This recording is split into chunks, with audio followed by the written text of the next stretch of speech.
भारत का एक ऐसा इतिहास जिसे हमने हमेशा धर्म युद्ध की तरह देखा है, लेकिन आज पहली बार मैं एक अलग पर्सपेक्टिव लेकर आया हूं। हम इसको आज इकोनॉमिक्स की नज़र से देखेंगे और आपका अपना पर्सपेक्टिव क्या है आप हमें कमेंट में ज़रूर बताते चलिएगा। 18 दिन का सबसे बड़ा युद्ध जीतने के बाद में जब युधिष्ठिर दुनिया के सबसे अमीर सिंहासन पर बैठे तो उन्हें क्या मिला? एक खाली तिजोरी। हस्तिनापुर पूरी तरह से बैंकरप्ट हो चुका था। लेकिन ऐसा कैसे हुआ? आर्यवत का सारा वेल्थ आखिर कहां गया? क्या आपको पता है कि महाभारत का युद्ध 40 लाख नहीं बल्कि 1.5 करोड़ लोगों ने लड़ा था? वैसे आगे बढ़ने से पहले एक प्रश्न आपके लिए है। आपको क्या लगता है कि महाभारत के युद्ध में सबसे बड़ा हथियार क्या था? आपका उत्तर अभी आप हमें कमेंट में जरूर बताइएगा, क्योंकि इस वीडियो के एंड तक आपका जो पर्सपेक्टिव है वो पूरी तरह से बदलने वाला है। कुरुक्षेत्र का युद्ध धर्म या अधर्म का नहीं बल्कि प्राचीन भारत के सबसे बड़े इकोनॉमिकल क्रैश की कहानी भी हो सकती है। एक ऐसा राजा भी था जिसने इस 1.5 करोड़ की आबादी को हर दिन खाना खिलाया और अन्न का एक भी दाना वेस्ट नहीं होने दिया। इस जीरो वेस्ट के पीछे एक ऐसा सीक्रेट सिस्टम था जिसे सुनकर आज की मॉडर्न सप्लाई चेन कंपनियां भी हैरान रह जाएंगी। इसे याद रखिएगा, क्योंकि आगे चलकर यही वो पहेली सुलझाएगा कि बिना कैपिटल के पांडवों ने यह युद्ध कैसे जीता। चलिए सबसे पहले उस कैलकुलेशन की बात करते हैं जो सब जानते हैं। 18 अक्षौणी सेना, कौरवों की 11 और पांडवों की 7। गणित के हिसाब से ये बनते हैं लगभग 49,40,000 सैनिक, मतलब लगभग 50 लाख योद्धा जो सीधे लड़ाई के मैदान में थे। लेकिन सत्य का ये केवल एक छोटा सा हिस्सा है। आज की मॉडर्न मिलिट्री में एक कॉन्सेप्ट होता है ट्रुथ टू टेल रेशियो। आसान भाषा में समझे तो बॉर्डर पर लड़ने वाले एक सैनिक को पीछे से सपोर्ट करने के लिए पूरी की पूरी एक फौज काम करती है।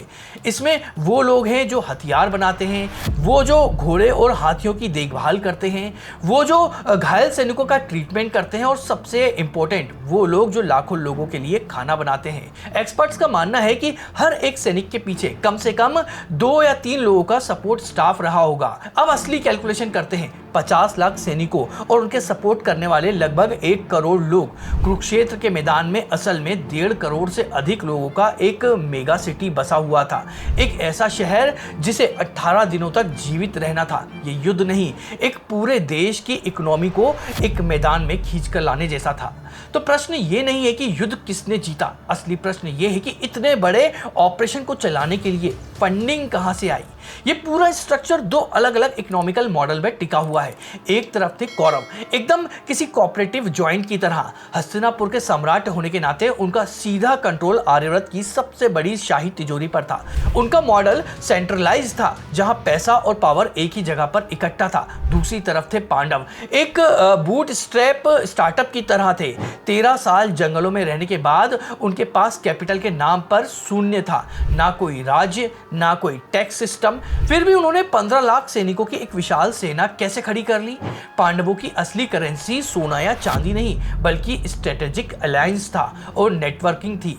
पंचाल और मत्स्य देश के राजा ने एंजल इन्वेस्टमेंट की तरह शुरुआत में रिसोर्स और अपनी जमीन दी और उन्हें मिली सबसे बड़ी वेंचर कैपिटल फंडिंग द्वारका से आई। कृष्ण ने इस युद्ध में भले ही हथियार नहीं उठाए, लेकिन द्वारका की दौलत और उनका रणनीतिक दिमाग पांडवों का सबसे बड़ा एसेट बन गया।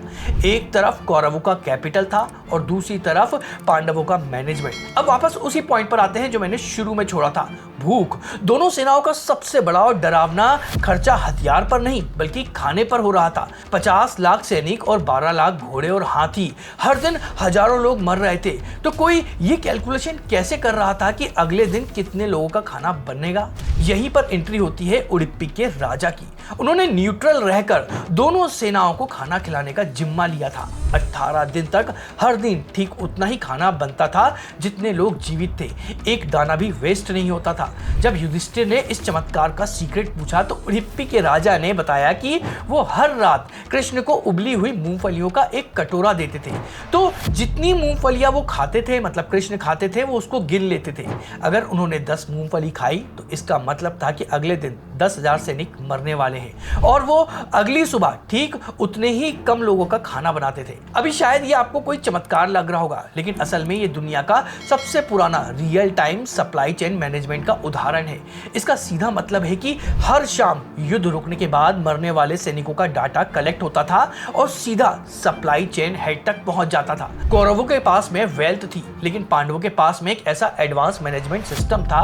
ये मैनेजमेंट उन्होंने 13 साल के वनवास में सीखा था, कम रिसोर्स में सस्टेनेबल इकोसिस्टम बनाना, और वही उनकी असली पावर थी। पांडवों ने मैनेजमेंट के दम पर युद्ध तो जीत लिया, लेकिन एंड में क्या हुआ? 18 दिन बाद जब युधिष्ठिर सिंहासन पर बैठे तो हस्तिनापुर का खजाना पूरी तरह से बैंकरप्ट हो चुका था। 1.5 करोड़ लोगों को फीड करने में पीढ़ियों की सारी वेल्थ एंड हो चुकी थी।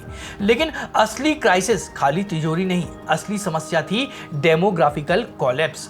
आसान शब्दों में कहें तो देश की वर्किंग क्लास पूरी तरह से नष्ट हो गई थी। युद्ध में लड़ने वाले वही युवा थे जो खेती करते थे, जो व्यापार चलाते थे। जब खेती जोतने वाले और टैक्स देने वाले ही नहीं बचे हैं तो पूरा सिस्टम क्रैश तो हो ही जाएगा। युधिष्ठिर के पास में सोने का सिंहासन तो था, लेकिन उसे संभालने के लिए ना पैसा था और ना ही मेन पावर। इसी टूटी हुई इकोनॉमी को रीसेट करने के लिए युधिष्ठिर ने अश्वमेध यज्ञ करा। यह केवल एक धार्मिक काम नहीं था, ये इकोनॉमिस्ट के नजरिए से देखें तो ये एक बहुत ही बड़ी इकोनॉमिकल स्टिमुलस रणनीति थी। इसके जरिए पांडवों ने बाकी राज्यों से टैक्स इकट्ठा किया ताकि खाली तिजोरियों को फिर से भरा जा सके। ये डीप इकोनॉमिकल एनालिसिस हमें बताता है कि युद्ध कोई भी जीते, उसका इकोनॉमिकल इंपैक्ट हमेशा से जीरो सम गेम होता है। असली जीत वो नहीं होती है जो मैदान में मिलती है, बल्कि वो है जो देश की इकोनॉमी और आम इंसान को बचा सके। अगर ये वीडियो आपको पसंद आया तो उसको लाइक करिएगा, अपने साथियों के साथ में शेयर करिएगा, और अभी कमेंट को स्वैप करके हाइप नाम का नया ऑप्शन आया तो इस वीडियो को हाइप जरूर करिएगा। और हम इसी तरह से हिंदू धर्म से जुड़े हुए रोचक विषय पर वीडियो बनाते रहते हैं। अगर आप उनको लगातार देखना चाहते हैं तो उसके लिए आप हमारे चैनल को सब्सक्राइब जरूर कर दीजिएगा। तो चलिए मिलते हैं अगले ऐसे ही किसी और रोचक विषय के वीडियो में।